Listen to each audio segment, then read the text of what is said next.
Yo, yo, yo, let's go back for another episode. That's my baby. That's my baby. We're going at it at 110%. I just want 5 minutes of happiness, please. Just give me 5 minutes. And they scored! They did it! Left, beat left. What the hell was that? Oh yeah! What the fuck are you talking about?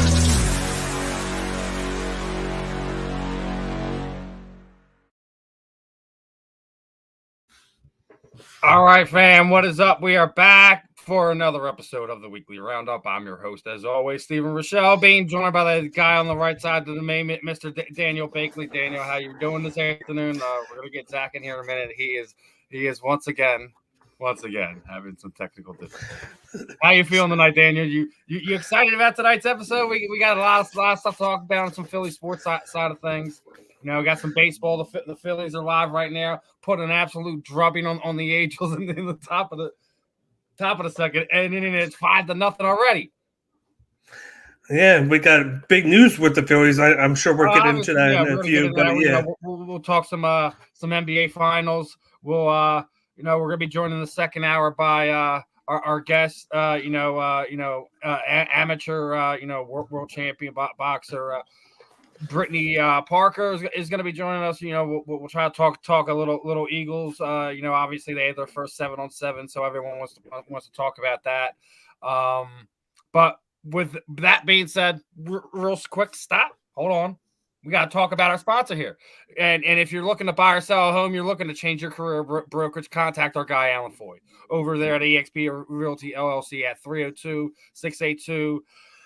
8820 or visit him at Alan Foy at exprealty.com. Zach, are you good? Are you robot man? What's up? Can we get you? We should be fine. I felt like I was fine before. I saw you guys chuckling with your big, fat, ugly faces and didn't know what the hell we were laughing about. I just knew I wasn't invited to the party. But we all know we can't have an HUD party without me. So here we are. Nobody told me the Phillies were on Fox tonight. Now I'm mad at somebody. The Phillies didn't know they were on Fox, so yeah. I missed the first inning. Now we probably won't score another run the rest of the game. Don't say that, dude. Yeah. Don't say that. With that being said, obviously, since in front of Castellanos. Me and Zach have been beating on Joe Girardi needs to get out of Philadelphia drum for a while. Me and Daniel, we're talking a little bit about things, over the last few weeks. Obviously, Joe's out. They kept it in-house, right? I'm sure no one's really upset just because, we're happy Joe's gone. Unlike the Sixers fans who, still have to deal with Doc for another year. But me and Zach have been beating on this one. Obviously, this is a short-term status for our new manager here. But do you guys feel like Raul Ibanez will be the Philly manager by the start of the 2023 season? Agree, disagree? Zach, I'm going to start with you because this is kind of geared toward you. This is your baby here. So how you feeling on Ibanez being the permanent solution moving forward? Obviously, I would like him to be, right? I think that's partly why I've thrown this idea around. It's not the first time I brought it up on this show either. Ibanez was a guy that was a member of the Rays coaching staff. I believe was a bench coach or something like that there, or a hitting coach, whatever. He's had managerial interviews in the past. He was interviewed for managerial candidate positions a couple years ago. There was a couple off seasons there. I don't think it was last off season, but the one before 2020, 2021, whatever they were. He was a hot name for a little bit there. Now he's taken a job with the Major League Baseball front office, which kind of usually gives you this idea that's not a permanent thing. Nobody's trying to stay in that role for 20 years. He's just trying to transition from that into a better opportunity. And a lot of teams are going to be, hot on again this offseason to try to interview and engage his interest in a managerial position. I think why he's, people are like, oh, well, why Raul Ibanez? Where has he ever managed? What does he ever do? What makes you think he'd be good? I think he understands Philly, and I think the last time that he was here was the last time we actually had a winning mentality that went around that clubhouse that kind of resonated with everybody, and I think he's a guy that will be able to walk into that clubhouse and go, what the fuck is going on here? And whatever's missing, whatever's needed to add or to, bring to the table to get like that winning attitude back that was there when he became a member of the organization, I think maybe it'll be a little bit easier for somebody like him to put his finger on it than maybe a hot candidate that's an outsider that doesn't really understand Philly and that nature or anything like that. Obviously, there's plenty of other good candidates, but I just like the idea of Ibanez because of everything that he brings to the table with his history here and all of it. Daniel. I'm with him there. Do I want him to? Yes, I think he would fit the team, but do I feel like the Phillies are going to go and hire him? I kind of doubt it because I think they're going to try and get too cute with it, with what they have. It all depends on how they finish this year. Like, what happens if somehow they surprise us and they win majority of the games the rest of this year? Do they stick with this Thomson guy? And do they feel like the team will back him up? It all depends on how the rest of this year goes. But say they don't do that. Say maybe they go 500 the rest of the year, miss the playoffs, yada yada yada. I'm hoping that they do, but it all depends on the big name guys that are left, because you don't know how this management team is going to be. They might want to get a known commodity guy with the bases that they have, because they probably feel like if we go get a guy like Ibanez, who's not really tested too much, who would be more of like a up and coming future manager. They might stay away from that because they're kind of in like a win now type move with the players that they have. So I feel like they would do it, but I would, if it was up to me, I'd go with Ibanez. He's an in-house guy per se. He's been on the team before. The last time we made the playoffs, he was on the team. Essentially, the last time we made the World Series, I believe he was on that team. He was on the team that lost to the Yankees. Yes, he's been on several high performance teams. He knows how to hit. He knows how to teach, and he's done a good job down there in the lower level. So why not go with him? I mean, like, I agree with both your points. Like I love the Ibanez thing. Getting that winning attitude in there. I also agree with the fact that it's going to really determine on how they do the rest of the season. And first, if they make the playoffs, and secondly, how they perform in the playoffs under that manager is going to be really, really important. They first have to get back to their winning ways. Obviously, big win last night. They're on their way early here now. We still have to see how that goes. We all still agree that this lineup is more than capable of doing what they've been doing the last two games. Our issue has been this whole time is, what about the pitching? What about what happens when your starter gets out of there and he has a bad night and you wind up having 60 pitches through like 4.5 innings, and you need a few innings out of your long arms, and that's where this team really runs into problems. I don't know if in 2013 if Raul Ibanez is going to be that guy. Is he going to be that guy that fixes some of these problems? I do agree with Daniel that with some of the names that are already on this team, some of the names that could potentially come in free agency at next season could also play a part into who eventually fills that role. And I agree with they might go and get cute and try to find a sexy name, but they did stay in-house on this one. There's also other things looming. Like, you have other guys from that team who has been in management positions, who have been in coaching positions that could potentially slide in there too. We will see how this all plays out. Obviously, we're only a game in 2-3 innings into our new coach here. Let's see how it plays out. Let's at least get to the All-Star break. But do I like him? Yes. Do I think he will be the manager in 2023? No. I think they will probably go a different direction, especially because he's not under their direct wing right now. That's just how I feel about it. We go see what happens, when we get into next season. But the thing I don't like about the sexy name thing. Great. We did that whole thing with Girardi, right? And that crashed and burned right in our face. It crashed and burned right in our face. Like this idea that we had to hire Girardi because after everything with Kapler, he was this sexy established name. and we had to. That was the direction we had to go. Now I just want a guy that's going to turn things around and bring what we need in order to turn the organization around and make it a winning organization again. And I don't care, sexy name, your mother, my mother, Daniel's mother. I don't care who it is. Like it doesn't have to be any. It's irrelevant at this point. And like I think that's what got us into trouble initially.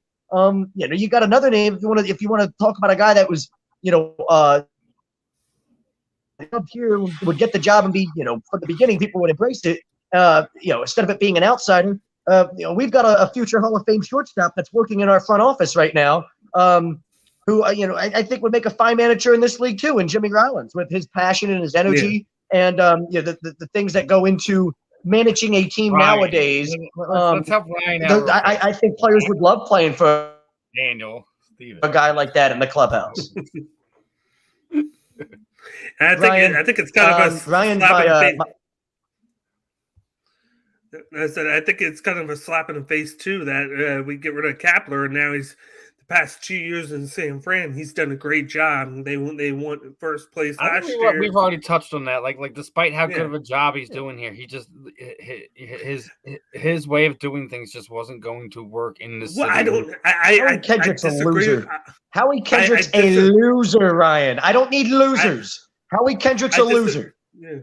I disagree with that notion because you see what happened after we got rid of him. We actually brought bats in and brought pitchers in, and then we still were only doing the same thing. And then he goes over to a team that actually has pitching and can hit, and then he transitioned that team into a better team than what they were when he took over. Because they weren't even making the playoffs before him. Here's and then he comes in and they have the best record in the East. He wasn't going to work here is because the style he wanted us to run does not work with the team that is built here. Me and Steven have touched on this 100 times, Daniel. But that's the problem. People were never going to give him a chance. People were never going to give him a chance. You're not wrong about what he is as a manager. Just people here were never going to give him a chance. And me and Daniel have touched, or me and Steven have touched on that 1,000 times. I was not on the Gabe Kapler hate wagon. I was not a guy that thought Gabe Kapler was this guy that because he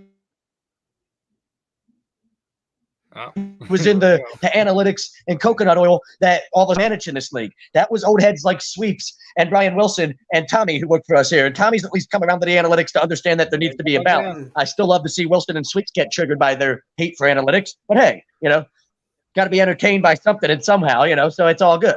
But, Kapler was never going to survive here because you brought in a good-looking, sexy guy that loves to rub coconut oil all over his body, and that's just not Philly. It just wasn't – it's unfair, yes, and I said that from the beginning. The reason he'll never work is because the image. It's just the image. It's unfair, but we're way too blue-collar for all that. But here's the funny point, though, where we say that, but – I don't care if he's the assistant. What's Howie Kendrick have to do with being the assistant GM, Ryan? I said he's a loser. I don't fucking need him. I'm not worried about it. You said, hire him as a manager. He's a loser. I want to hire Jimmy because Jimmy's a winner. Jimmy's going to the Hall of Fame. Where's Howie Kendrick going? But here's my point. Why is it okay for the football team to hire that Kendrick guy, but it's not okay for the Phillies to hire it? Just crush that ball. Was almost two more. That ends that inning, but man. No, me and Steven agree with you. I think we're all on the same page there with Kapler. Like nobody in this room is a Kapler hater. There's other people here at HUD that was never us. It just didn't work here, and it wasn't going to work here. I don't, but that's what I disagree with. He didn't work here. I agree with the fact that he could have won a World Series here, and it wouldn't have worked because people wouldn't embrace him. Me and you would. Me and you might embrace him. The majority of this fan base wouldn't embrace it. World Series, a World Championship here in Philadelphia. They ran him out of here quicker than that. Who? Doug. Doug was a likable guy. Doug went backwards for 3 years. It's not like he.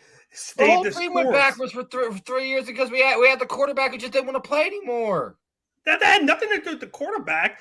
It had everything to do with how Doug's system. But hold on. But this is the opposite argument. What Doug is like, it's the anti-Gabe Kapler. Doug was also a guy where you're like, your offense stinks. It's fucking super vanilla. I've seen high school offenses that are fucking better than this. Yet Doug Peterson kept getting free Oh, passes man. from this fan Have base fun, until Zach. pretty much Really the good, very Zach. end Have fun. because of his connection with the Eagles. This is a dude that came in with absolutely no coaching experience either, was a high school head coach 2 years before, got hired, and 90% of the Eagles fan base loved the fucking hire simply because of his connection to the Philly. next few years if he just got lightning in the bottle with the right team with the right guys, or if he can actually do something down there in Jacksonville. All right.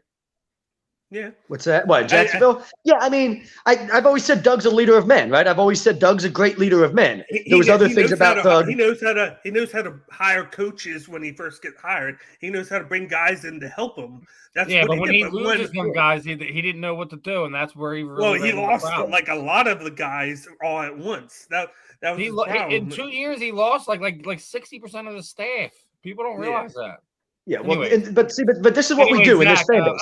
This is what we do here. This is what we do because we're so fucking stupid and blue collar and these hard nosed, like knuckle dragging Neanderthals. Not anybody maybe in this room, but for the majority of this fan base, that's what they are. The knuckle dragging Neanderthals, and what you can't explain anything of intelligence to them. So what happens is they get stuck in this idea that Gabe Kapler bad because analytics and coconut oil, and Joe Girardi good because old school baseball guy hard nose. And meanwhile, Joe Girardi was just as garbage as Gabe Kapler was here.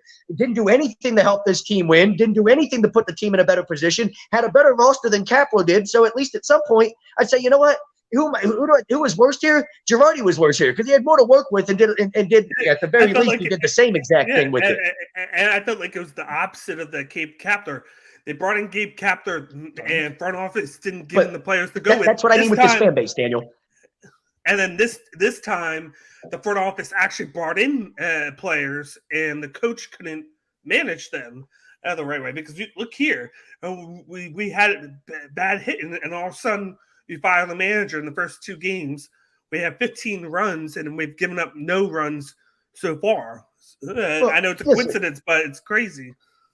That just one. It could have been like the players maybe finally been like, "Yo, damn!" Like Joe just got his ass handed to him. Like, it could have been a little bit something like that. They're playing. Obviously, like there's a little bit more energy than there was, but I look at it as things where it's like you've just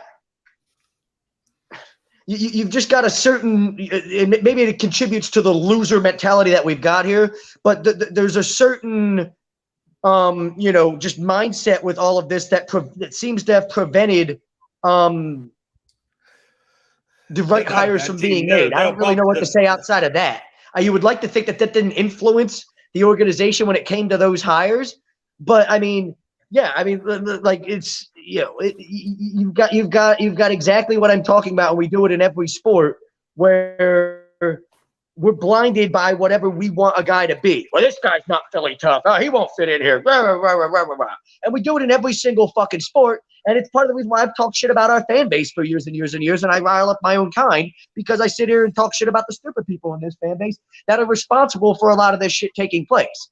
It really is the bottom line. Like, you can't tell me Girardi being hired wasn't one of those things where it's like, oh, look, they just hired Girardi. Look how many people are going to be so excited about this. Like when they did that, when Middlebrook did that, and and that became a thing. They fucking knew. They knew that it was like, like they're literally fluffing the entire fan base at that hire. This is the guy they wanted. This is going to make everybody happy. You're bringing a guy, and then he stinks. Well, this is what happens. There's an old saying about running a team. If you try to think like a fan, you're going to be a fan real quick, right? Like you want to be a front office executive, don't think like a fan because you're going to find yourself as a fan real quick. You're going to get fired from your front office job and be sitting with the fans. That's what you're going to be. So stop worrying about what the fuck the fans want, especially in this city where we're stupid. And I disagree with him. He said they lost 10 games in a row. That doesn't mean they're a bad team. That just means they're playing bad right now. They're still above 500. The Angels are second place in the AL West. Don't try and diminish the fact that they're doing good against them just because they're on a bad stretch. Because we were on a bad stretch basically the whole first 58 games, and now we're hitting good. Is that their fault? And we get no credit for the team deciding to wake up because the manager was fired, like you said. It's like, oh shit, he's fired. We might want to play good now. But I do think it's kind of funny, though. It is kind of funny that we talked about the whole Mickey Mooniak thing. And the first game, he He plays one game for Girardi, they lose, and then he gets fired, and then Mickey Muniak's in the lineup. Well, he misses the last game before he gets fired, and then now he's played 2 straight games in the 9 spot. So maybe we're actually seeing Muniak every day now. Instead of the whole, let's play him for 2 games, have him six games, and then maybe play 1 game. Maybe we're actually seeing him progress a little bit. Since we can't do that with our prospects. Getting innings and starting, is definitely a way for Moniak to do that, Yeah, even at the 9 spot, I'm not a fan of him being there, but as long as he plays, he sees consistent time, and then even today, he so far he's 1 for 1 with a RBI single, I believe it is. So like you can only get better by playing every day. If anyone was watching the game when that happened, that was a goofy RBI single.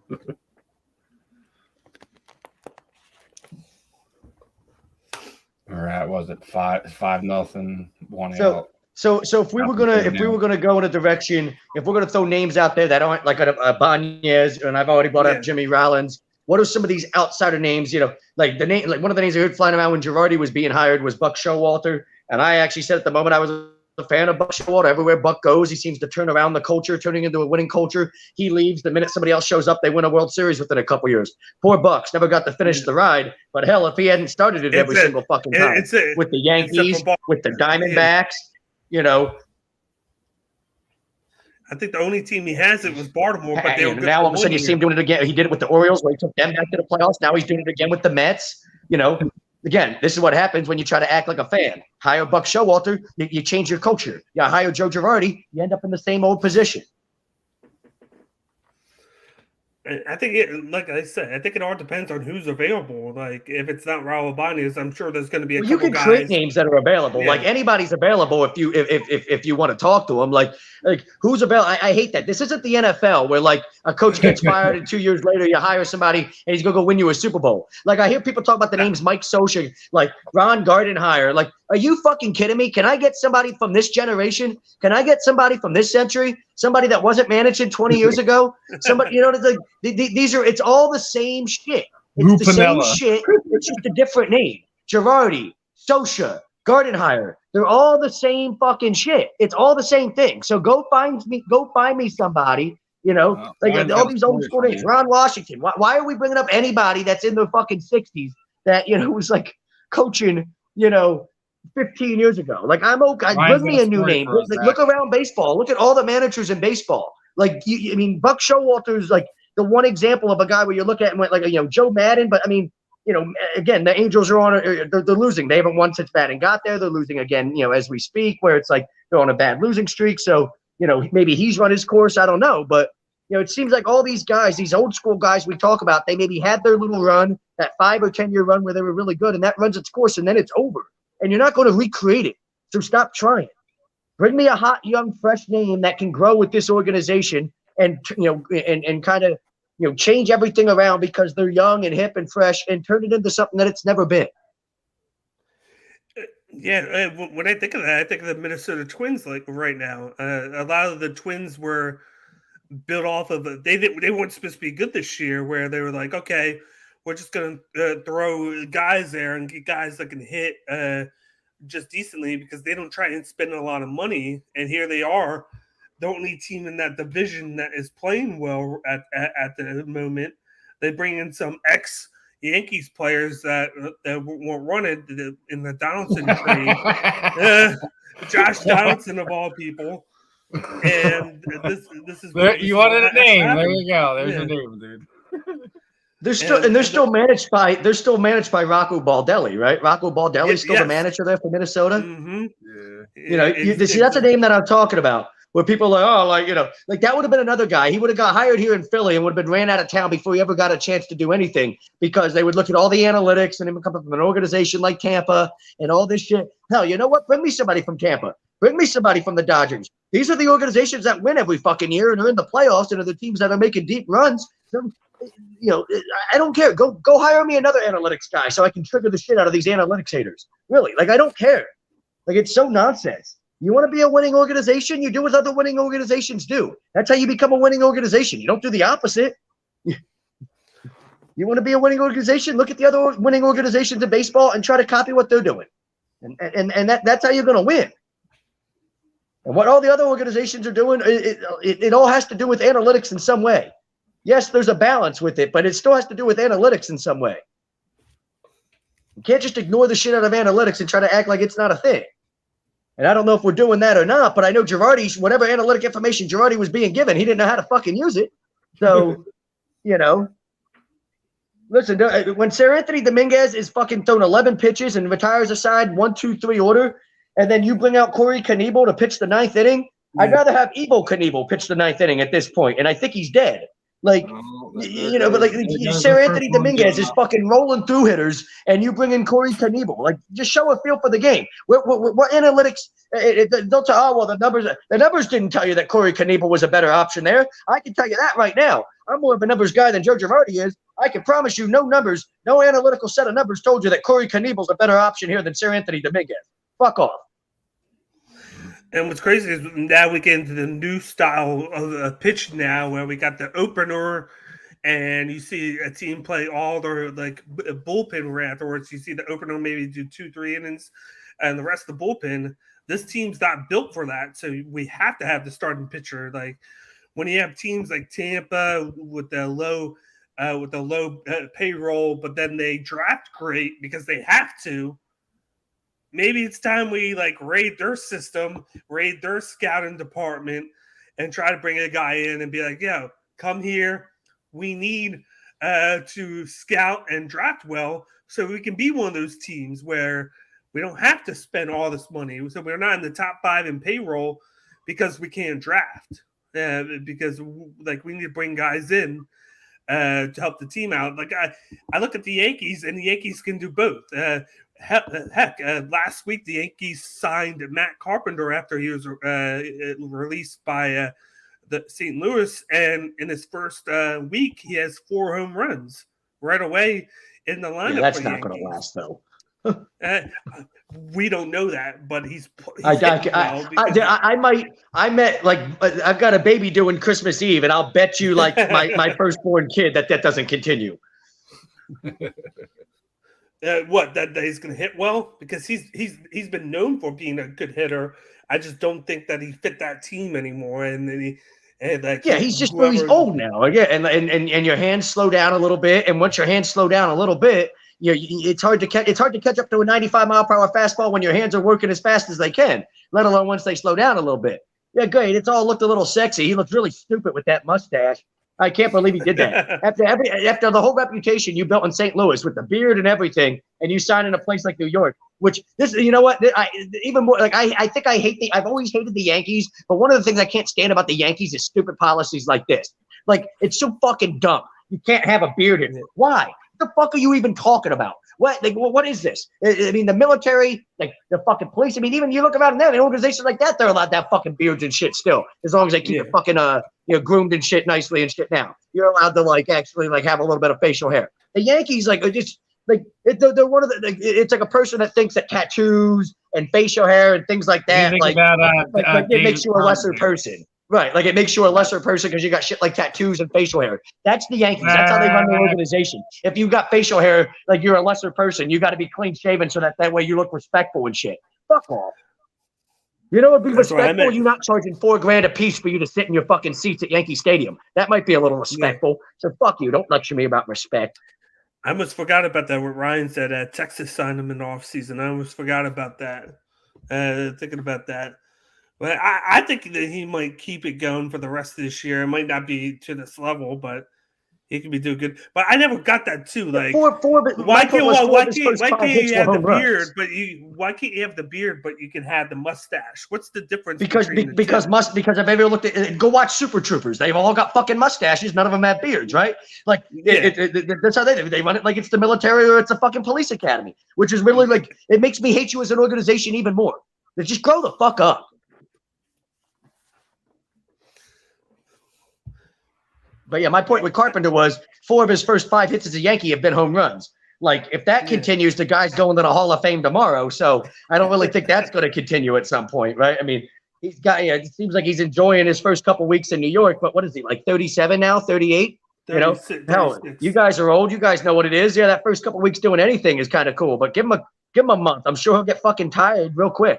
I'm sure he'll slow the fuck down real quick. It's just not easy to maintain at 38 years old for a whole season.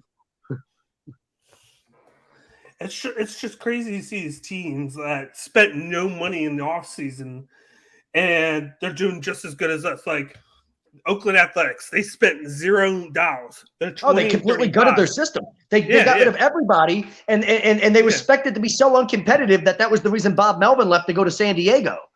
Was because they're like, like we're not going to force you to stick around in a situation where we're not going to win. They're only 3 games worse than us, and we spent $200+ million in the offseason, and they spent 0. They literally there was a meme out there going into the season that their payroll this year was the same as it was in 1990. Same as it was, I believe, in 1990. Exactly. Crazy. Go look at the Reds and the Orioles and look at them too. The Reds got off to like a 3-19 start, and all of a sudden they're like 5 games over 500 since then. They're close to having the same record as we do. The Orioles, they're close to having the same record as we do, and you couldn't name one person in their lineup before Adley Rutschman got called up. Cedric Mullins, maybe, like, you know what I mean? But you're like, Jesus Christ, like, so the Orioles are an example of what you want to kind of be. Have you looked at the Orioles farm system? They've got their top 7 prospects are all expected to be up in the next year, either this year or next year. And it's not like, they're just going to be up and be a player. Yeah. Like all 7 are like high impact superstar quality guys that you're like, that farm system is loaded. And all of a sudden, you talk about from a pitching and lineup perspective, you've got 7 guys that that's how you build a winning organization. That's how you do it right there. Go ahead and suck for a little bit and do that. Exactly. That's the only problem with them their problem is exactly the Phillies' problem under Ed Reed. They could always draft well and have like a great farm system. It's just that they could never sign free agents and add to that group to make the team more competitive than what it was. So there was a rumor out there that Baltimore – there was a rumor out there that the Orioles had offered Carlos Correa a $300 million contract this offseason, and his agent said no because they just didn't feel like it was the right opportunity. He went to like Minnesota on a much shorter deal, right? He's in Minnesota on like a 3-year deal or something. But yeah, I mean, Baltimore's at least trying, unlike Ed Wade, right? Like at least they're trying. They're like, hey, we've got a hot, sexy young farm system. We'll come up and like dominate here in the next couple of years. We need to have like a guy like you that's like the face of the franchise. Signed for $300 million. No, he told him to fuck off. Well, Carlos Correa seems like a piece of shit from everything we've heard about the guy over the years that he's played. So, whatever. I'm not surprised. But, I wonder who will have the last laugh in that whole thing. If Baltimore wins a World Series in 5 years, I bet you he'll wish he fucking went there. So, and like I said before, the Yankees are kind of like in the middle because they have all the money, but then they draft well too. So it's like they get the best of both worlds. Like, I feel like majority of the time we don't talk about Houston here, Ryan. We don't talk about Houston here.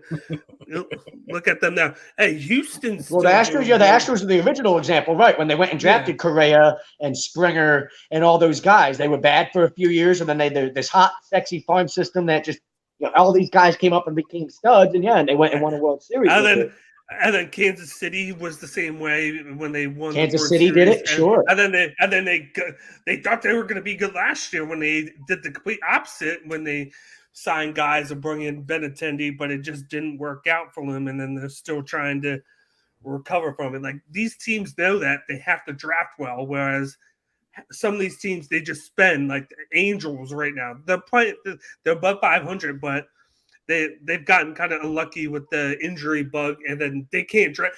The Angels can draft and they can sign hitters, but for some reason they don't know how to sign or draft pitchers. They haven't really developed anybody since Mike Trout, if we're being honest. Like that's how bad they've been. The Dodgers are a great example of the total package of what you want to be as an organization. They spend more money than anybody in baseball, and they probably also have a top 5 farm system. It's the best of both worlds. And they probably trade half of it to bring in hitters, but it's working. Mookie Betts and guys like that. Yeah, and like they know when to. get rid of this guy to bring like what they need and to correct the weakness. And it's worked the past couple of years, of course, with how great they've been. And some teams have gotten lucky from trades, bringing in out where like there's been guys where teams where the player that's been added to the deal just to add an extra guy to it, that guy has banned out. Like it's just worked that way with some of these. But I feel like the time where you can just spend money to win the championship, unless you're the unless you're the Yankees, I feel like it's not existent anymore. I feel like teams can't just spend money and not draft. There's no example of a team doing that right now, and it actually working because the Yankees haven't won it in a while, but they can draft. So like it kind of balances them out. Like I don't see a team that's going to be able to do it. That's why I feel like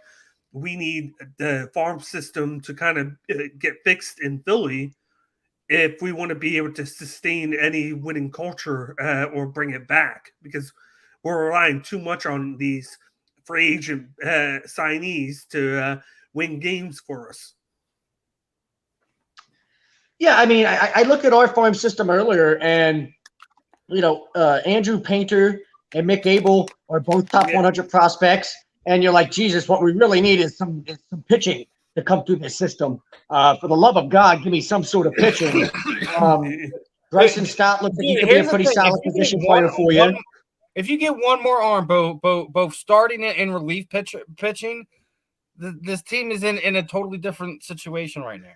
I'm just gonna throw this out there. You remember when we traded our catcher and Cisco Sanchez for JT Realmuto? I wanted to keep Cisco. Don't even get me started. And we traded what has Sixto done? Sixto Sanchez is the same problems in Miami that he did here. Didn't know how to take care of himself. Didn't know how to keep himself in shape. Didn't know how to, physically be a guy that worked towards everything that you needed to do in order to be the player that you could be. And now he's not even pitching for them, is he? I think it's again, he's just completely washed out because the same problems that he had here for why he couldn't develop turned into the same issues he had in Miami. You got to want to be good. You got to want to you got to want to make the most of what your abilities are. And he seems like a guy that didn't want to do it. That's why we traded him from here. We heard all those rumors about him, and then he gets to Miami, and he had like a few months run there where you're like, okay, yeah, because he got a chance to pitch. I think we just traded him because we wanted. I think they just traded him because they wanted Realmuto so bad, and that was the only way to get him. And just happens that Realmuto hasn't been paying out too much. Yeah, they wanted both of them, and we gave it up. I mean, that's exactly. You had to trade him to get Realmuto, but if you look at that trade, that was the one guy you're like, man, if he goes on to be like a Cy Young guy for them, you're really going to like kick yourself about this trade. But that hasn't happened. Not in this situation, thankfully.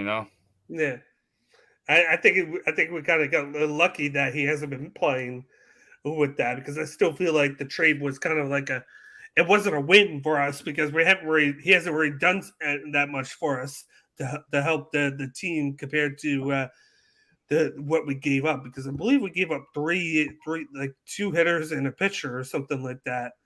Yeah, but what any of them did, Daniel? Am I missing something? What was that? We gave up the catching prop. We gave up Jorge Alfaro. He's garbage. Yeah. We gave up Sixto Sanchez. He's garbage.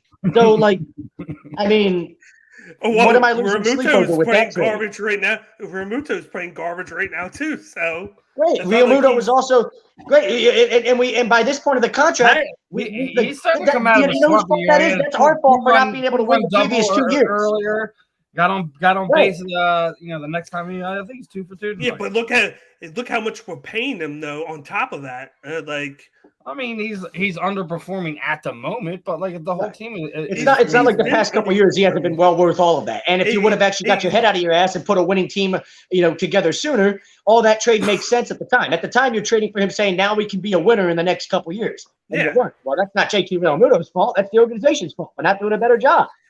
I agree with Ryan. Great teams focus on building their system and with pitching and position players through free agency, not saying entirely, but it's usually mostly pitching through the system. And we can't even do that because majority of the pitching is what through other than Illinois and even Eflin, we got him through a trade. All the pitchings through trades, and even majority of the staff. Because I remember Eflin we got him from San Diego, and I think the Raul. Who was it? I think we got him somehow through the. We might have got him in the Hamels trade to Texas.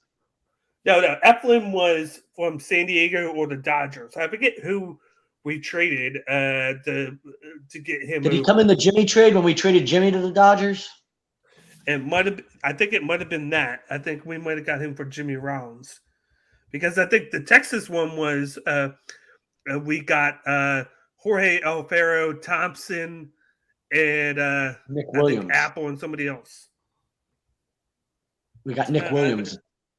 Nick Williams. Nick Williams and Alfaro was the two big pieces of it. Yeah, I mean, I think right now pitching is you're going to pay a ton of money for pitching in free agency right now. You're going to pay more money than you would for most of the top position players. And you could find guys, as we've seen with Castellanos and Schwarber this year, where you can actually find ways to affordably sign these position players and plug them into your lineup where you need them. But it's going to cost you $300 million to go outside a top-level arm. It's going to cost you $40 million a year to bring in a top pitcher on the market. So, yeah, I mean, developing pitching from your system and having, fresh young arms coming through your system always helps. Yeah. But it's been that way forever. It's not like that's all of a sudden a new thing. I mean, the Giants went and won 3 World Series by having Lincecum and Kane and Sanchez and all those guys come through their system at the right time. Yeah. So the Dodgers traded Kemp to San Diego for Yasmani Grandal, and then Eflin got flipped over to us from the Dodgers for Jimmy Rollins. That's what the trade was. So it was like a three-team trade. So we basically got him for nothing, because at that time Jimmy Rollins wasn't doing too much. He even played for the Dodgers, and he wasn't the same player as he was.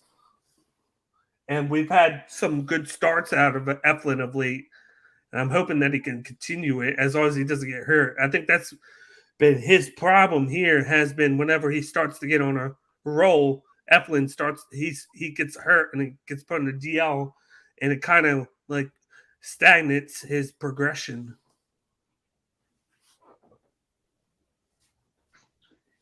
Oh my God, my head is all of a sudden killing me. Got this headache. Feels like a migraine. The Phillies are winning, and they still give you a migraine when you watch them. All right. With that being said, I think we've talked enough baseball. We can switch gears real quick here and talk a little NBA finals. Talk some basketball. And this segment is brought to you by Manscaped.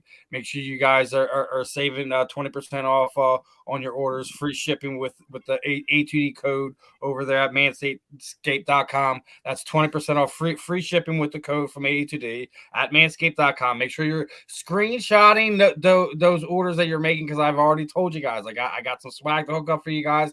Make sure you let me know you guys are placing your orders. It doesn't even have to be that one. You can head over to the Gleason Bar and Steak, Philly drinkers, etc. Whatever you want to go support. Just take the screenshot. Let me know. We'll get that. But this one's about Manscaped, and we're going to talk some basketball real quick. NBA Finals. Zach, how irritated were you watching Al Horford freaking just go bananas in Game 1? I was just about to bring Al Horford doesn't bother me. See, that's the knuckle dragging Neanderthals that I talk about. Like, why? Like, I've got a baby on the way. You think I'm worried about Al Horford or what his sister has to say? Now, what did make me mad is the fact that I had money on the Warriors and they blew a 12-point fourth quarter lead. That made me angry. What are you gonna do? I just think it's the fact that you can tell that Draymond Green is losing a step and he's not able to cover Al Horford, and Al Horford's the one that led the Celtics in points in Game 1. He played well. I think you had the unsung hero in Derek White, who shot well in game one. He had over 20 points as well. He has turned into Boston's a sixth man since coming over from San Antonio. They've been able to kind of like bring back a little bit of that bench. That's always been the thing with these Celtics teams, as they've always had good bench play. And when you can get 20 points from one guy off the bench, that's a huge help. And they were more like able to work together with guys coming off. And I felt like just for the starters for the Warriors weren't shooting well later on. They started out great, but like you said, they blew that 12-plus point lead and lost because they started to fall down, and the Celtics were able to just kind of coast throughout the whole game up until late, and then that's when they took over. And I still feel like Golden State's going to win it, because I think in the long run, their shooters can get hot and for longer stretches of time. But I do feel like this could be a 6-7 game series with how that game one was. Yeah. I think tomorrow the Warriors will bounce back regardless. I don't think I know I don't want the Celtics and Al Horford to win an NBA championship. I don't think Jayson Tatum's going to get 13 assists every game. I'll just put that out there. No, he's probably not going to score only 12 points every game, though, either. No. But, you know. No, but when they have Brown 24, Horford had 26, Derek White had 21, you had 18 from Marcus Smart, you had 12 from Tatum, and then even Robert Williams had 8. So it's like through that, and then Pritchard had a good he had 8 off the bench. So it's like you kind of had it spread out. There wasn't that one guy that you're relying on. Whereas Steph Curry, he had 34, you had 20 from Wiggins, and then Thompson only had 15, and then he had 12 from Porter. Everybody else was like in like the 4 to 6 point range. I expect that to improve a little bit. I don't expect Derek White and to have 21 points again, and I think he'll bounce out. I think Tatum will have more, but then Horford, I don't expect that. I expect him to be in the 10 to 13 range like he usually is. So it's like I feel like it's going to be a close series every game, but I still have Golden State. I still feel like when Thompson gets hot, he's hot, and then he can score anywhere from 30 to 40. I feel like with the Celtics, they rely a lot on Brown and Tatum, and this was just a weird game for them, and I feel like it's going to improve for them. And I still can't believe they lost with that 12-point lead, and then they win by 12. The way I see it with this one is, as far as looking at the overall, I think they do it in 6. I don't know. I think the Warriors in 6. I think Boston will win at least another game. I can see that. I can see that. And then I think with the extra 2 days of rest between game 1 and 2, because they played on Thursday and they don't play game 2 until tomorrow. So it's kind of like you give the Warriors 2 games to prepare for game 2 to make corrections, whereas usually it's you play game 1 and then game 2 is like literally the next day or a day later, but you're getting an extra day on top of that to prepare. So it's like it might be motivating to them to get ready. So Molly, how you feeling, brother? How's it going?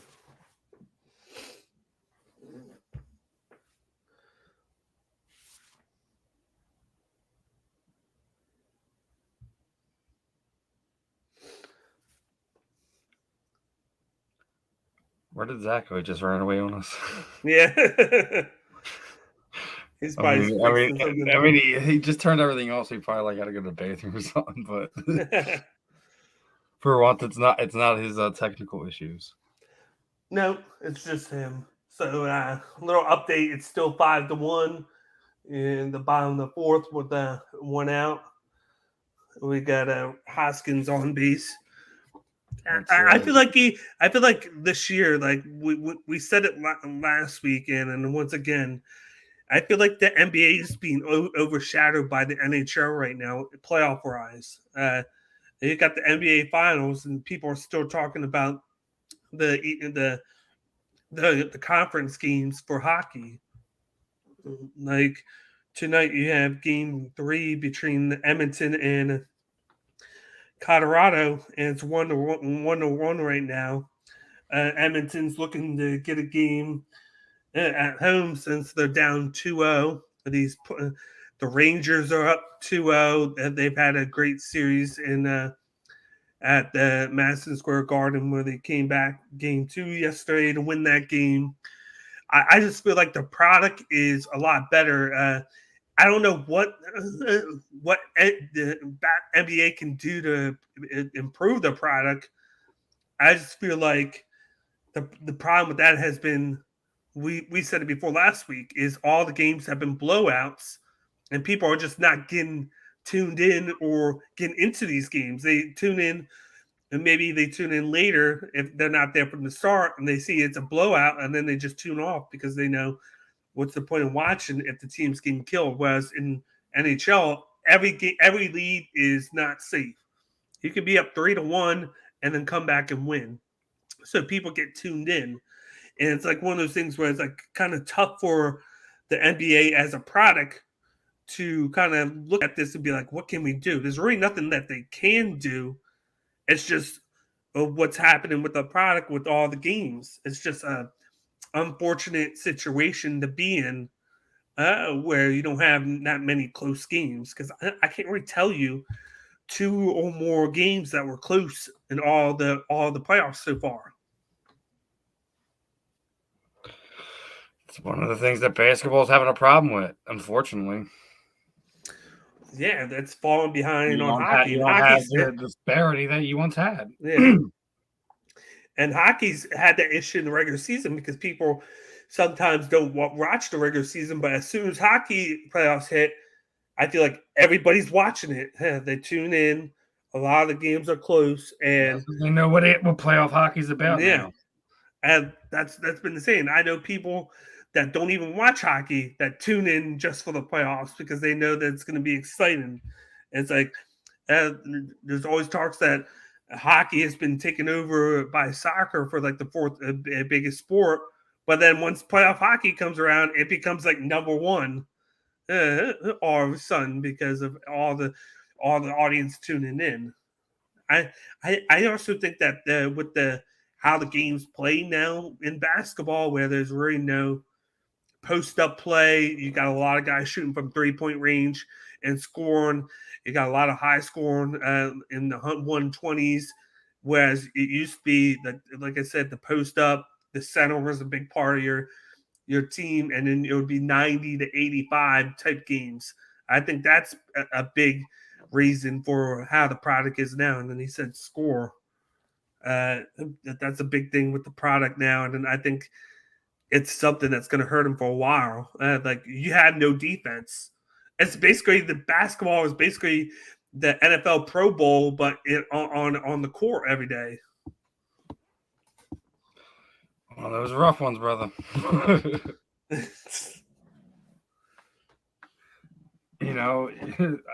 Hockey's in this weird situation where, they have the great playoff product, and the NBA doesn't, where it's kind of the other way during the season, if you think about it. So it's in a weird situation.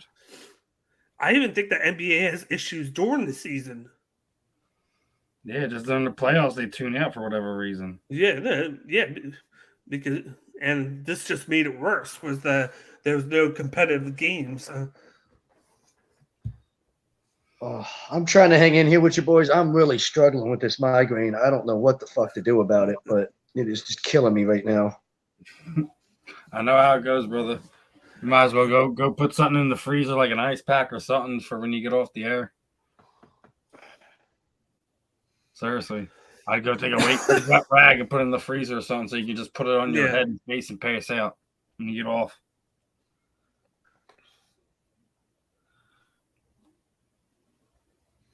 Bloop.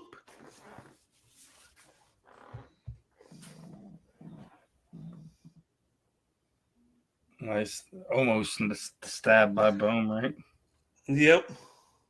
That's one of those guys that we like mentioned last week. How underrated he's been this year with hitting wise, and no one talks about him. They just talk about his defense. He hasn't like made his mark per se, you know. I think he's might have been minus Harper, and he's been the most consistent hitter on the team. Yeah, they're still up 5-1 top of the fifth with one out, and Daniel's kid screaming bloody murder.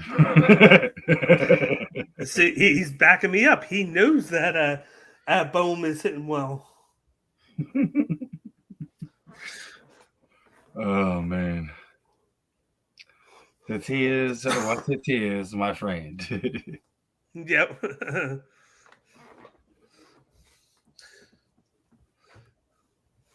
So you got Ohtani. Wheeler's already up to 73 pitches at the top of the fifth.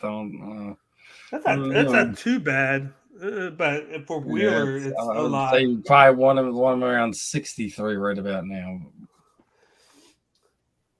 That's the one thing I always worry about with a guy like Ohtani. How are you going to manage him when he hits and then he pitches? And then they got the Ohtani rule where it allows them to keep him in as a DH.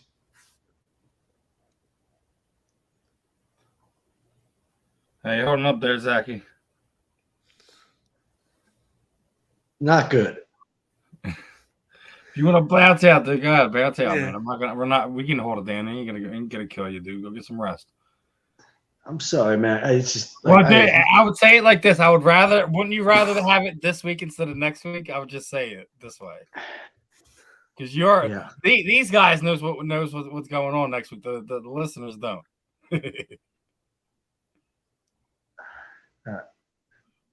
Sorry, boys.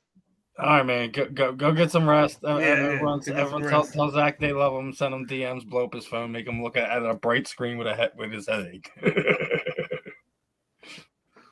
All right, Zach. I'll catch up with you, man. Go. It's a smile. I saw him smile a little bit. Yeah, because you have to do it in that way. I mean, if he comes back, he comes back. If he doesn't, he doesn't. You got Blue City Empire. You got Blue City Empire Sports. My Yankees are still in first place. Let's go. They are. As much as I hate them, they're playing well right now. They're able to add a bat that's been hitting well the past week. They got a good start out of Severino, who had 7 innings and 10 Ks. You can't beat that for them. The thing that I worry about the Yankees as a fan is what about your Yankees? Why do we have to hear about the Yankees? I don't know. I thought we were talking Phillies. Well, we are, but I mean, if we want to talk Yankees, I mean, why don't you wait till was that Monday night with Brickman and Brad? Brad will talk some Yankees with you. What happened? I'm waiting on you. I'm waiting on you, man. Because I'm brutal when it comes to the Yankees. Yeah, I got no love for New York. I don't either. You shouldn't have any love for any New York team whatsoever. Just the way it is. Close proximity rival. Period. Probably the bigger one that we have. I don't know about that, but I would still say Atlanta. You're gonna debate that New York is the true rival of us. Atlanta. Atlanta. It's like jealousy more than a rival. No. It's a mutt. Stop playing with me, dude. I just know what I see year in and year out. I mean, the only one I would disagree with you on is that it would be hockey. That's the only one I would disagree on. Well, I'm just saying in baseball. I'm saying in baseball. Well, that doesn't mean anything to me. Stop playing, Daniel. I'm speaking truth. I'm speaking facts. Mm-hmm. Oh my God, they don't. But I mean, listen. All right, I'll explain it to you. I have like part of my family is here in the tri-state area, right? The other half of my family is in Omaha, New York, and they are all obviously all New York fans and especially Yankee fans. So 09, like I just me, my sister, and everyone up there were just going at it. So y'all developed a hater through them, and that's how that happened. But I wholeheartedly agree. It's the Mets.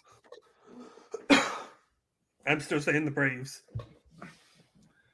I think you're mildly delusional, but that's just me. I don't know. I've watched it since the 80s, so it's always been a thing with the Braves. The Mets have not been very competitive with the Phillies like the Braves have. You're still a baby. You don't know. You don't know nothing. You know nothing, Dan Bakley. You know nothing, Dan Bakley. I know all. Not true, but we're just gonna say so. Oh man. Oh my God. Please. Here they go. They score another run. They just got another one. I just seen them hit one off the wall. 5-2. Yep. 2 outs with 1 on. And where's he up to now? What, 80, 81? Yes, he's up to 81. Try and get through this. He better hope for some quick innings the next 2. He'll probably wind up getting 6. I think he'll do 6 because if he can get this out right now. No, Mr. Empire City. Of course it's gonna be that because you're a Devils fan. All right, but real quick, guys. Our guest for this evening just hopped in the back, so let's just quick change gears here. This interview is brought to you by Gleason Bar, which is located at 6700 Mill Creek Avenue up here in Levittown, PA. Use promo code A2D for 10% off that order whenever you dine in, take out, order online at GleasonBarandSteaks.com. And Miss Parker, how are we doing this evening? Hey, I'm good. How are you guys? We're good, watching some Phillies baseball, talking to our peeps, and getting ready to switch gears and talk a little combat sports with you. Obviously, new here to A2D. Give the listeners a kind of a quick gist, who you are, your background, how you got into combat sports. Hey everyone, I'm Brittany Parker. I'm a heavyweight boxer. Got into the sport just I don't know, fell in love with boxing and got some talent and was able to have some success. So I want to just keep it moving, keep it going. Is it one of those things where it was just like, you got in the gym because you wanted to be active and you just kind of fell in love with it type of things? Or is it just, you ran into somebody there and seen them and they kind of got you into it? Yeah, I just wanted to actually just stay in shape and wanted to try something new. Was going through things in life, so I guess it was a little extreme to try boxing, but well, I don't know why people think that. I mean, in reality, like I don't know, boxing is like the most extreme thing. I mean, it's kind of, I think, like if you're one of those people, you got things going on in your life and you want, you gotta channel some of that and some of that excess energy and rage. It kind of makes sense, especially if you're already trying to keep healthy, keep in shape, and keep yourself active. So, I mean, I guess maybe it's just because, I've had my kids in the gym. I've been around that gym environment. So, like, for people to sit there and say it's crazy, I don't know if it's crazy, but, like, maybe 20 years ago, you could say it's crazy. I think what's happened since not only the UFC, but just how much, combat sports as a whole, bare knuckle boxing, etc., has just grown and become, more accepted than it was when, we had John McCain and them guys, calling it human, UFC, human cockfighting, and trying to do everything to rip everything down and make everything difficult for everyone. Boxing's in a weird state right now too. You have on the women's side, Amanda Serrano, Kate Taylor, you got T-Rex still doing her thing. Two of those names kind of dabble both in MMA. Amanda, obviously rough loss. I think. What do you think about that? You think her and Kate should run that back?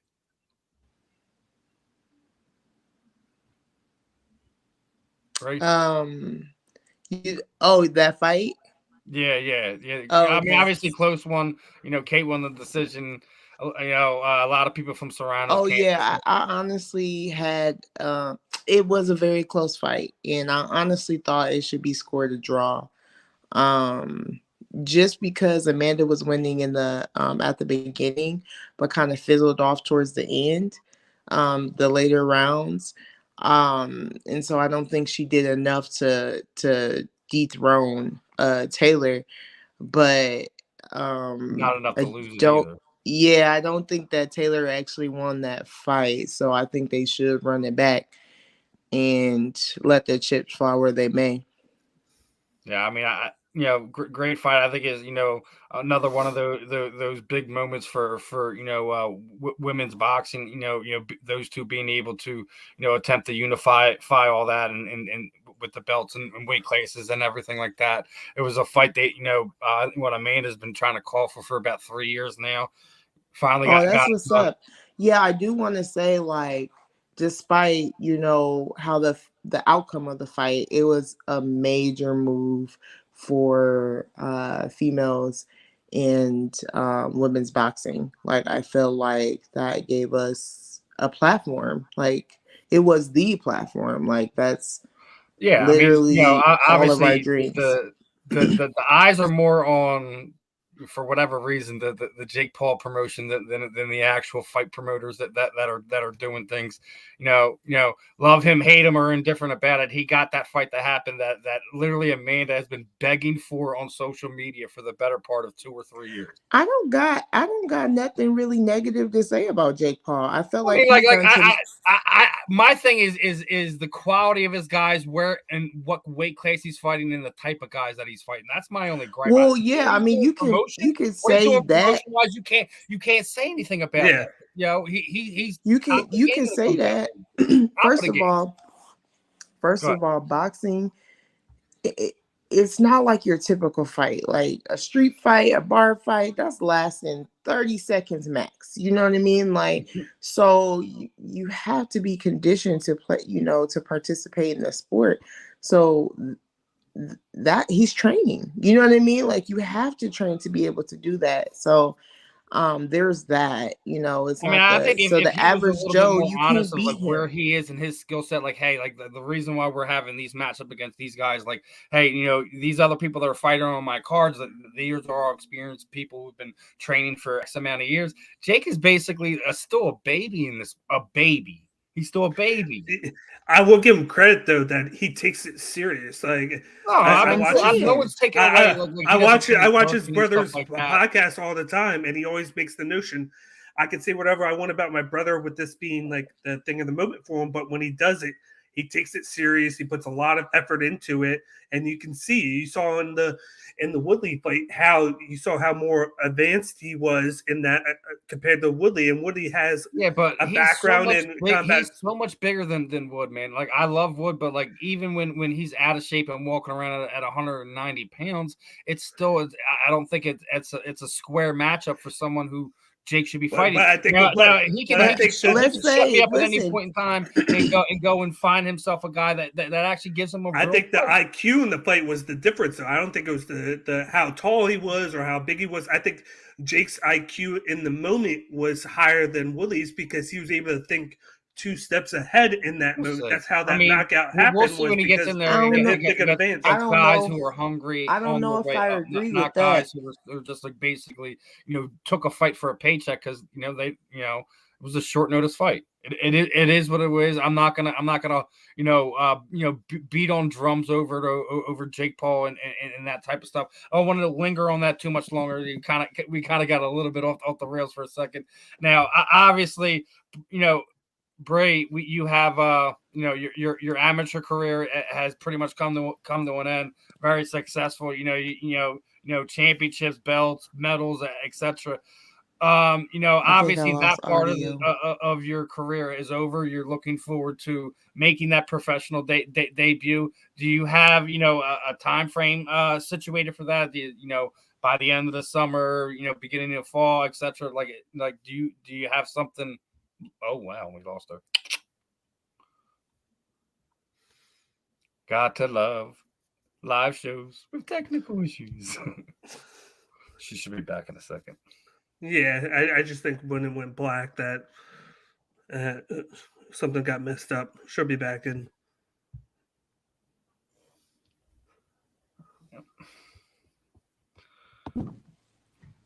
And she's back. Hey, sorry about that.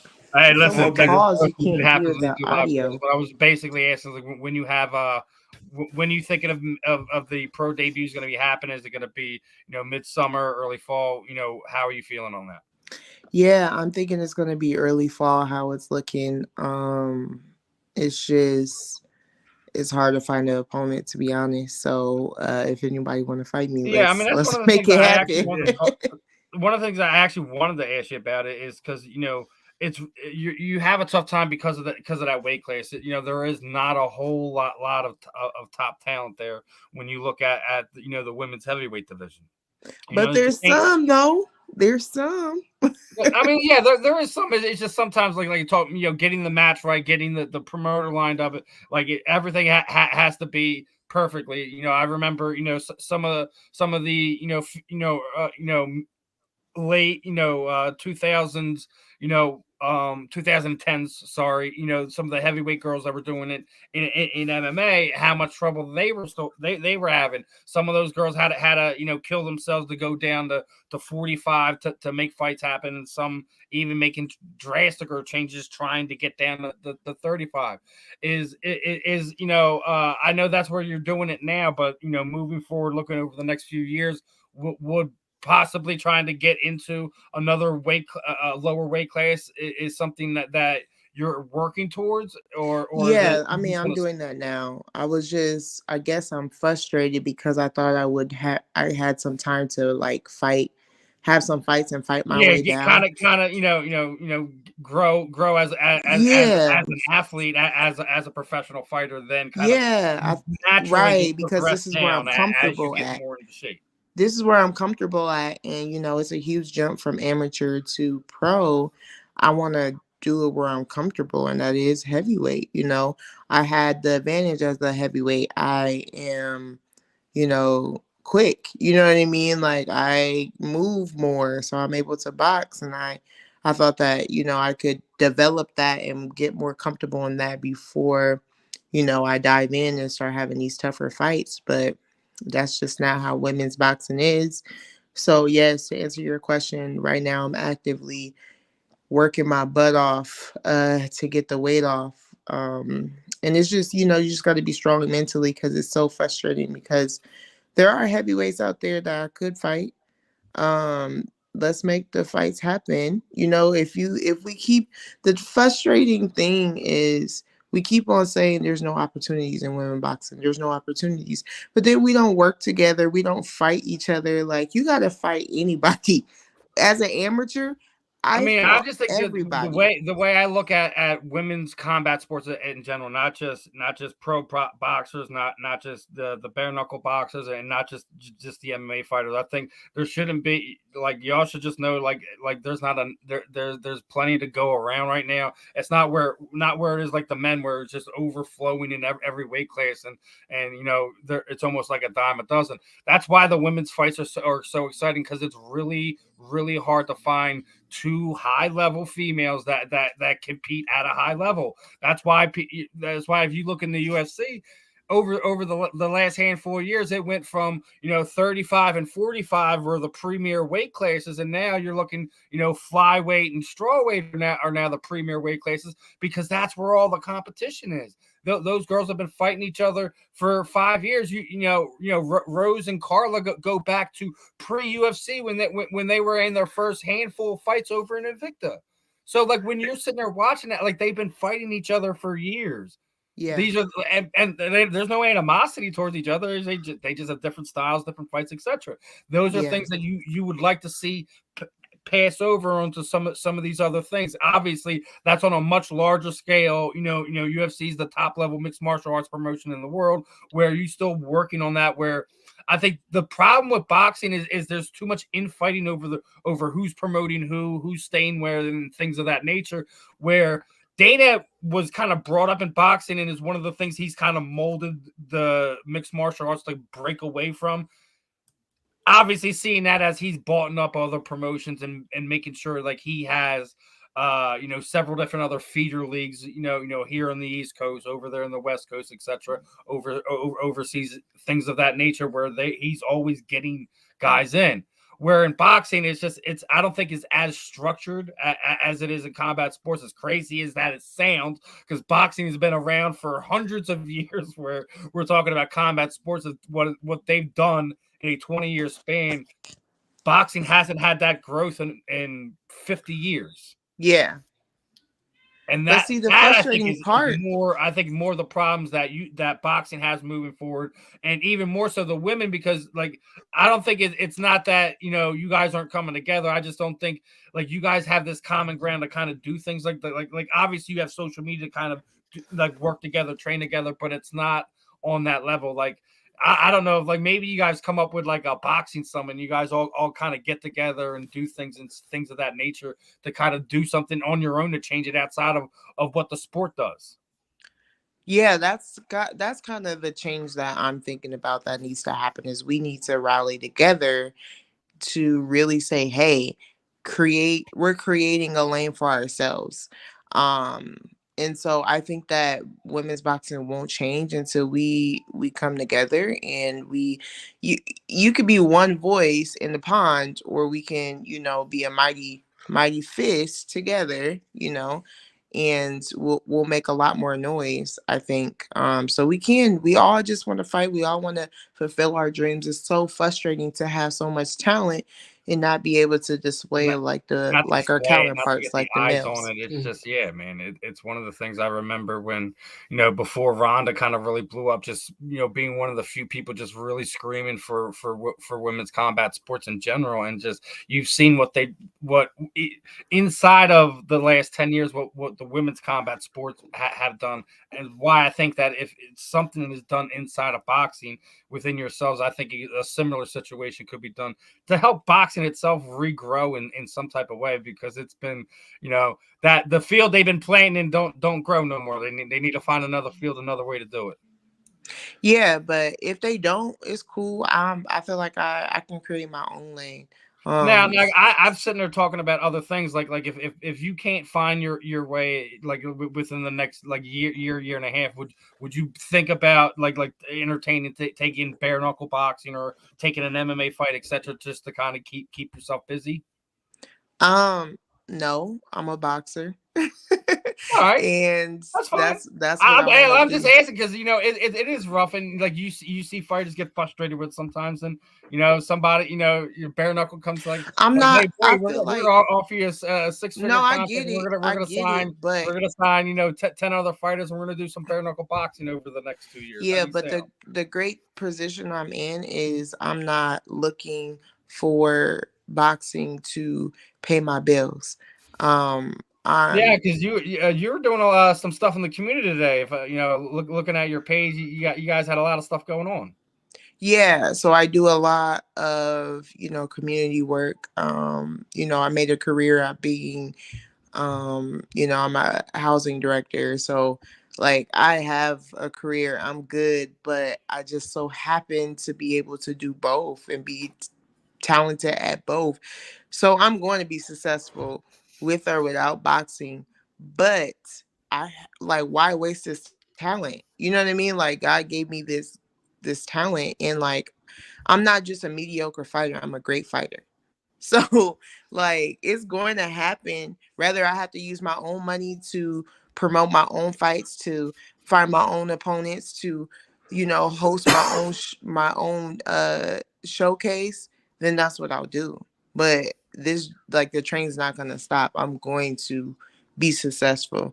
Um So if I had to create And my own Bray's saying platform, I she's the will. unstoppable force, and boxing's the immovable object, and she's gonna move it. What'd you say? I said you're basically telling everyone you're the unstoppable force, and what's going on in boxing is the immovable object, and it's gonna move.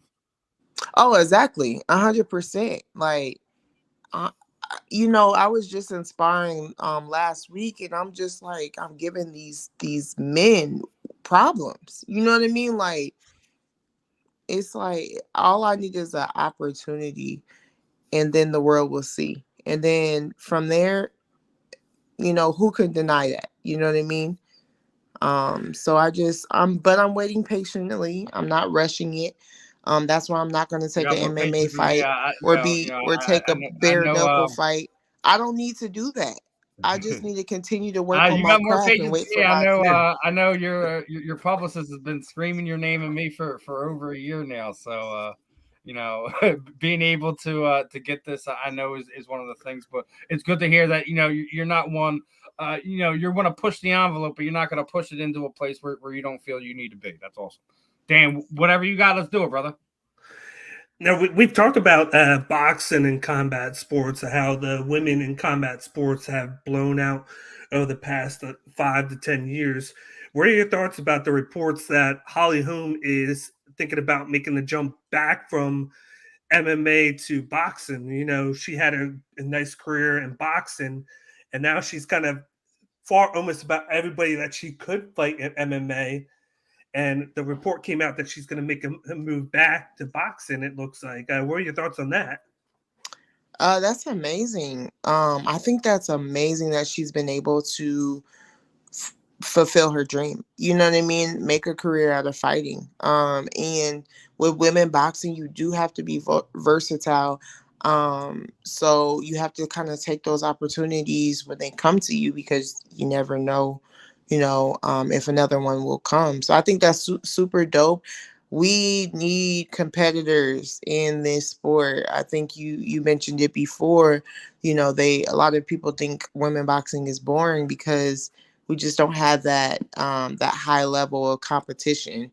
But yeah, so yes, come back to the sport, because all that does, like, whether they're in my weight class or not, it's still bringing attention to women's boxing. So a win for them is a win for me. So I definitely welcome it. Yeah, and you even got Clarissa Shields. She's making the transition over to MMA. She's been doing that the past year. Even though she's doing that over in MMA, you're still getting that limelight on boxing because she was that big name factor woman coming over from boxing to MMA. So you're still getting that transition over on that. You just need to get a little bit more maybe from MMA over to boxing so you can get a little bit more competition going because, like you said, you got a lot of women there. They want to fight, but they're kind of not budging. They're probably like, I want to fight this person, and that's it. I don't want to just take a fight just to get in the ring. It looks like people are being too patient out there, and it's taking a long time to get those fights booked. And Yeah, like you the just more gotta people, fight whoever is available, and yep, it might be a real tough fight for you, but you need to prepare yourself for that. But I don't think that we're in a position to cherry yeah. pick. I don't think that we have that luxury, as our counterparts, the male fighters. Like, there's a dime a dozen. There's a fighter looks like that every other day, that comes out and wants to be a boxer. But with us, it's just not, that's not the case. So you don't have the right to, no, I'm good. I'm not going to take this offer. I'm not going, you know what I mean? I think that we need to fight, build the sport up, and then get paid. And one of the things that I looked at, I was looking at some of your pictures, and I noticed that you have a son, and he wrestles. How's it like to having to take the athlete hat off and then go into mom mode? Because with you training, he's training as well as a wrestler. How is that? How are you able to balance both hats at once? Yeah, so I actually started a wellness company called Brittany's Balance because I am known for wearing many hats and perform executing at a high level. And being a mother is one of those. And you don't take it off. He sees me train.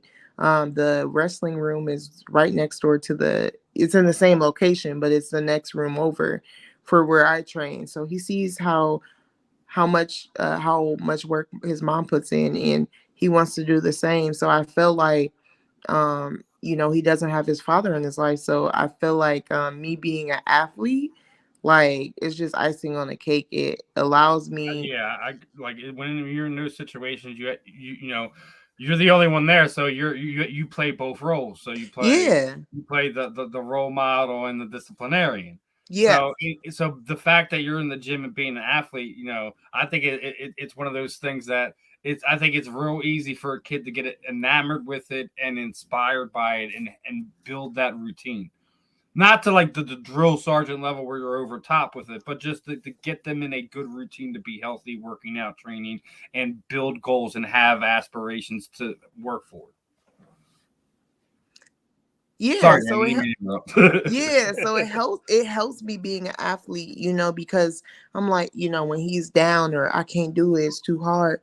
Yeah, I don't want to lose 30 pounds to fight, but you got to do what you got to do if you want to be the best. And, Yeah, being you got able to be to the say, best. The best have diet plans, unfortunately. that's what I'm saying. Like, it wasn't easy being a 7-time national champ. That was hard, but so yeah, I think it helps me parent, being an athlete. So I never take it off. I just use it to, motivate and inspire my son. And I'm sure it's kind of surreal too, that being that you're an athlete, you kind of get to see him perform and to see how he can grow as an athlete as well, because you were so used to doing it your way. Now you're looking at him, you're like, wow, this is what I went through. And now I get to watch him go through the same struggles and the same progressions as an athlete in his own career. Yeah, and I think he didn't have to go through the struggles that I had to go through. So, like, he's in a good position, and like, I support him being an athlete. I get that kids, he's tried every sport in the book, and I get you gotta try those sports to see what's your fit, to see what you're good at, and I allowed him to do that. So yeah, I just use my experience, and no one has a blueprint. There's no perfect parent out there, but we're just trying to give our kids a better life than we had. So yeah, that's my driving force. Now, what other ventures do you do outside of boxing? I know you said that you don't have to rely too much on boxing, and that's why you're a little bit more patient with taking fights. You mentioned Bree Bounce. Is there anything else that you're going through right now, like, or trying out outside of boxing? Yeah, I'm just I don't know. I love my community, so I'm really active in my community. So I made a career of, being in health and human services. So, I love people. And I just want to truly, I know it sounds really cliche, but make this world a better place. So, and I do my We part all to deal do with that. more people spreading a little bit more love than hate and the Yeah. Yeah. toxicity you see on social media and just like how like you go out anymore and you go to the store and just seems like everyone's in a rush to get in and out everywhere and everyone just wants to be mean and nasty to each other. It's weird. Yeah, we don't gotta be like that. Yeah.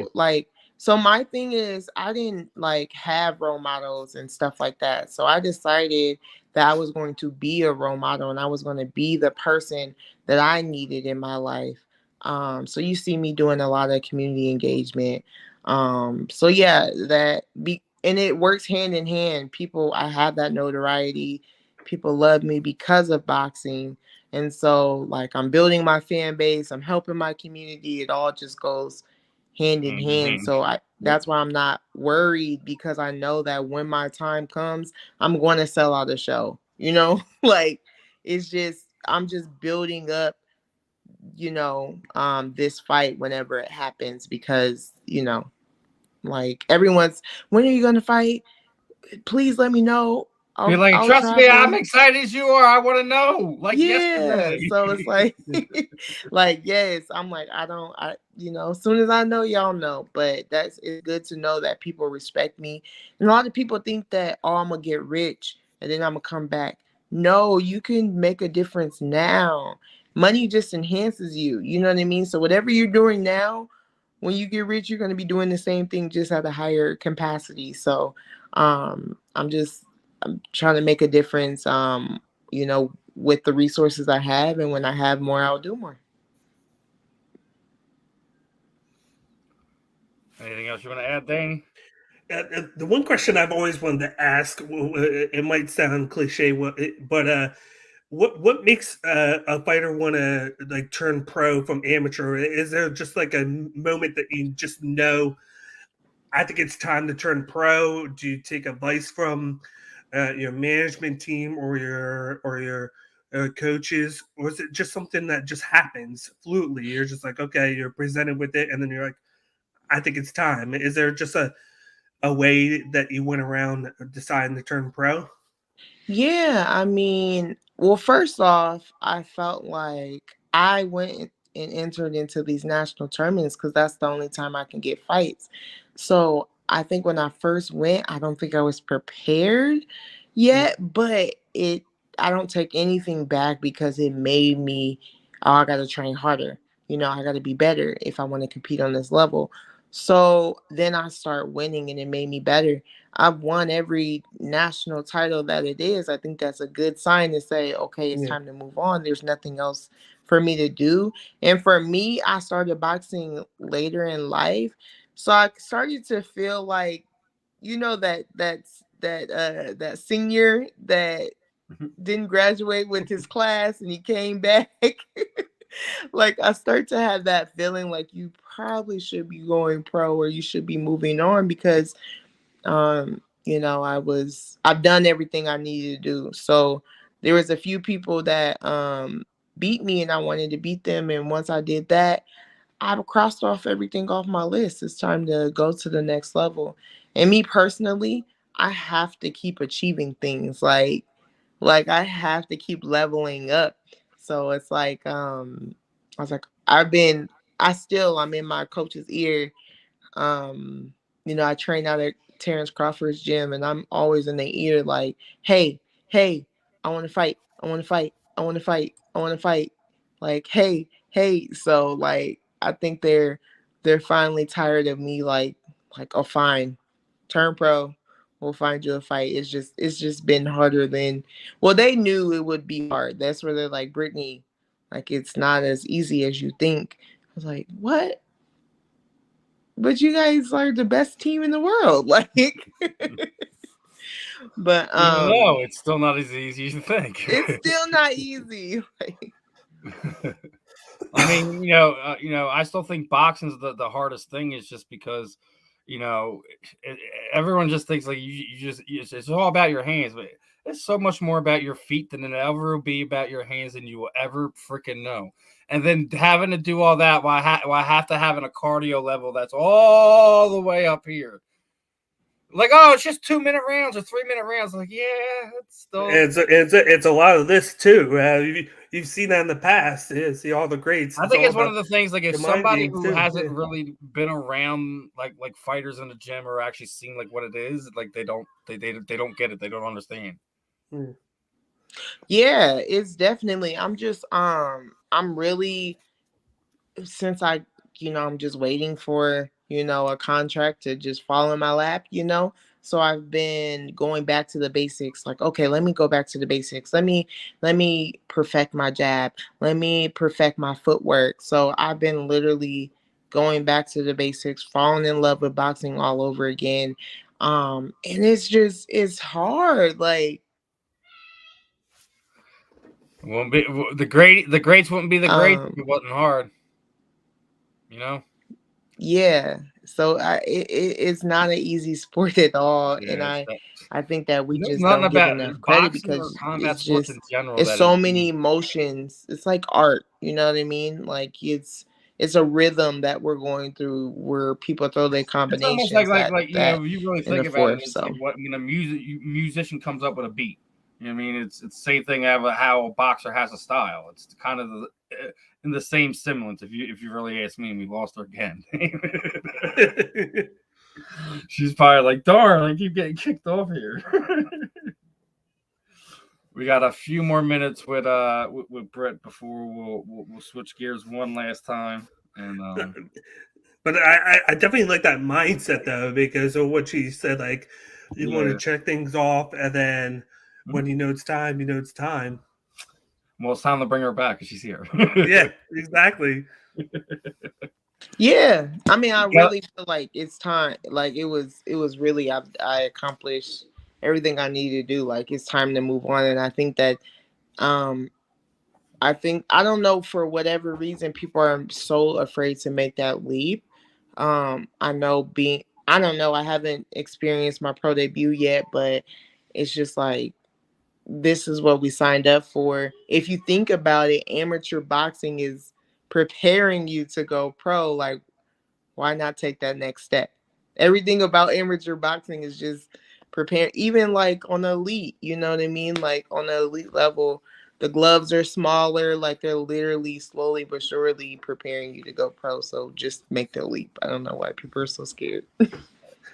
Yeah, Now, I know we've seen the moment where maybe a fighter either waits too long or does it too soon. Yeah. I think it's always better to maybe wait too long, because then you can have the experience on your side. Because if you wait too soon, it might stunt your growth. You know, like if you wait too soon, then you can't try and go back up and back too much. But if you wait a little bit too late, at least you have the experience on your side, and you know at that point maybe you're not going to have to go back. It's just that you It's a waited maybe a little sweet bit too long. spot. Yeah, it's a sweet spot. I think if you wait too late, you miss, like, for me, I felt like, I don't know, I don't want to be in boxing for forever, you know? Yeah. So I felt like, yeah, it's now or never for me. So I think it just depends on what goals that you have. A lot of female athletes have careers and have to box. and there's actually one thing I want to ask you. You know, you do have a couple famous boxers and fighters in that area. Have you ever linked up with anyone outside of the Crawfords in your gym, or is it you typically stay in house there?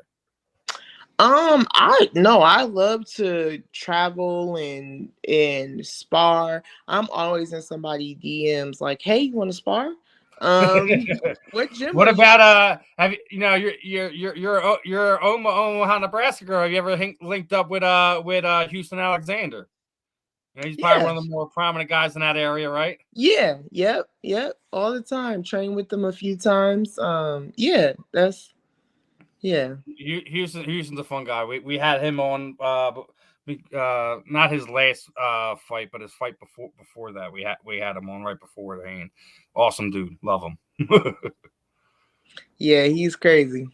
Yeah, I mean he's a little on I guess the safe word is quirky side. I don't think I don't think I want to call him crazy. I don't think he's crazy, but I just we have quirks, and I think fighters definitely have alternate personalities that they allow to come out, whether it's through the promotion or when you just fight. They have I think that you guys just become other people in that moment. That's just the way I feel about it.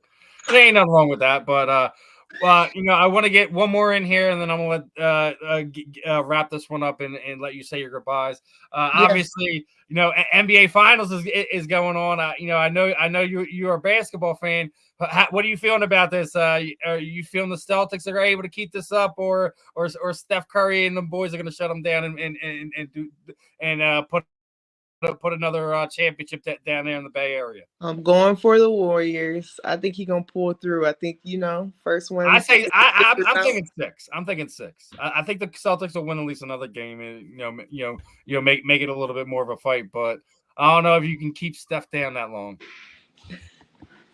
It's been a few years, the injuries and things like that. We're gonna see, but I think they can pull through. I think it's the Warriors. I don't want anything to do with Al Horford winning a championship in Boston after everything that happened here when he was here in Philadelphia and how he played when he was here and things of that nature and everything that went on after that. But as we get ready to wrap this one up, what I typically do is kind of throw the proverbial microphone to you.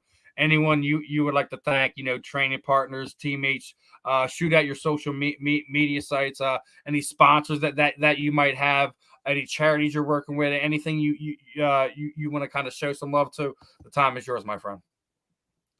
Yeah. Thanks for having me. Go ahead and follow me at Bree Boxing on Instagram and Bree Parker on Facebook. Follow the movement. My time is coming, and come and join the journey. I want to thank God.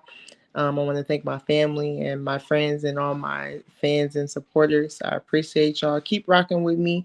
The show doesn't stop. We waiting for opportunity. Thank you. All right, Ms. Parker, really appreciate the time this evening. Hopefully, you'll get something lined up real soon, and we get the debut. Your friends can stop blowing up your DMs so they can actually see you fight. I'm sure they're chomping at the bit just as much as you are right now. Keep it safe in the gym, and hopefully you enjoy the summer. You keep that boy lined up and keep him in combat sports, man. It's one of the few things that I think all kids should experience coming up. If they want to stick with it, is up to them. But I think it's something that all kids should do. We can get rid of gym and start putting like wrestling or something in there. Like we can't continue to do this.